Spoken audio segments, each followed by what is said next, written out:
সহিহ মুসলিমের 422 নম্বর হাদিস। عن أبي مالك الأشعري رضي الله تعالى عنه قال قال رسول الله صلى الله عليه وسلم الطهور شطر الإيمان পবিত্রতা ঈমানের অঙ্গ। আলহামদুলিল্লাহি তামলাউল মিজান, যখন তোমরা আলহামদুলিল্লাহ বলবা আল্লাহ রাব্বুল আলামিন মিজানের পাল্লাকে ভারী করে দিবেন। সুবহানাল্লাহি আলহামদুলিল্লাহি তামলাআন এই তামলাউ মা বাইনাস সামাওয়াতি ওয়াল আরদ, আর যখন তোমরা সুবহানাল্লাহ আলহামদুলিল্লাহ বলবা আসমান আর জমিনের মাঝখানে ফাঁকা জায়গাকে নেকি দ্বারা আল্লাহ তাআলা পরিপূর্ণ করে দিবেন।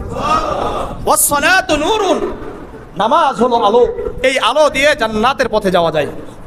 ওয়াস সাদাকাতু বুরহানুন, আর দান হলো ঈমানের প্রমাণ। ঈমানের কি? আপনি দান করলে বোঝা যাবে যে আপনি ঈমানদার। আপনি কি ঈমানদার? ওয়াসসাবরু জিয়াউন, আর ধৈর্য হলো আলো। মানুষের জীবনকে আলোকিত করে কি? ধৈর্য।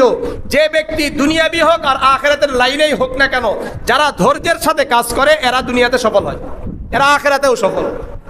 ওয়াল কুরআন হুজ্জাতুল লাকা ওয়া আলাইক, কোরআন তোমার পক্ষে হবে অথবা বিপক্ষে যাবে। যারা কোরআন পড়বে, কোরআনে অনুযায়ী আমল করবে, কোরআনের পক্ষে কথা বলবে, কোরআনকে বাস্তবায়নের জন্য চেষ্টা করবে, এই কোরআন কিয়ামতের ময়দানেও তার পক্ষে কথা বলবে। আর যারা কোরআন পড়বে না, কোরআন অনুযায়ী আমল করবে না, কোরআনের বিপক্ষে কথা বলবে, কোরআন যারা বাস্তবায়ন করতে চায় তাদের বিরোধিতা করবে, কোরআন কিয়ামতের ময়দানে তাদের বিরুদ্ধে যাবে। কুল্লুন নাস ইয়াগদু ফাবাইউন নাফসাহু ফামুতিকুহা আও মুবিকুহা, প্রতিদিন মানুষ ওঠে কি ওঠে না সকালে। কেউ নিজেকে আল্লাহর কাছে বিক্রি করে দিয়ে জান্নাতি হয়, আর কেউ নিজেকে শয়তানের কাছে বিক্রি করে নিজেকে জাহান্নামের দিকে ঠেলে দেয়। যারা ফজরের সালাত আদায় করে এরা কার কাছে বিক্রি হয়? আর যারা ফজরের নামাজ না পড়ে চাকরিতে যায় আর ব্যবসায় যায় এরা কার কাছে বিক্রি হয়? শয়তানের কাছে বিক্রি হয়ে যায়। এখন থেকে কার কাছে বিক্রি হব? কারা কারা আল্লাহর কাছে বিক্রি হতে চায়? সবাই হবে ইনশাআল্লাহ। সবাই হাত উঠায় না, আমি কিন্তু অনেকের হাত দেখতে পাই না। আল্লাহ সবাইকে আমল করার তৌফিক দান করে।